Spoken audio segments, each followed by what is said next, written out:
Attorney Raul Lambino hiniling na silipin ang electoral political process nitong nakaraang eleksyon. Umaabante sa balita si Abante reporter Jazz Ignacio. Rocky, talamak ang nangyaring vote buying nitong nakaraang eleksyon 2025. Ito ang idiniit ni Attorney Raul Lambino kasabay ng paghiling sa mga nanalong senador na silipin ang electoral political process. Sa pulong balitaan, sinabi ni Lambino na talamak ang nangyaring vote buying, lalong-lalo na umano sa mga tumatakbong party list. Anya, di na nagbulag-bulagan na ang COMELEC sa kabila ng maraming ulat hinggil sa vote buying, kung saan wala na rin umunong nagawa ang mga field workers ng COMELEC sa iba't ibang munisipalidad.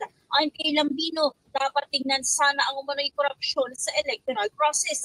Kitang abogado, kapag kurap ang eleksyon, nagiging kaduda-duda ang political mandate ng mga nanalong kandidato. Si Lambino ay matatandaang tumakbo bilang senador nitong National Local Elections 2025 sa ilalim ng PDP laban ni dating Pangulong Rodrigo Duterte, ngunit hindi ito pinalad na makapasok sa Magic 12.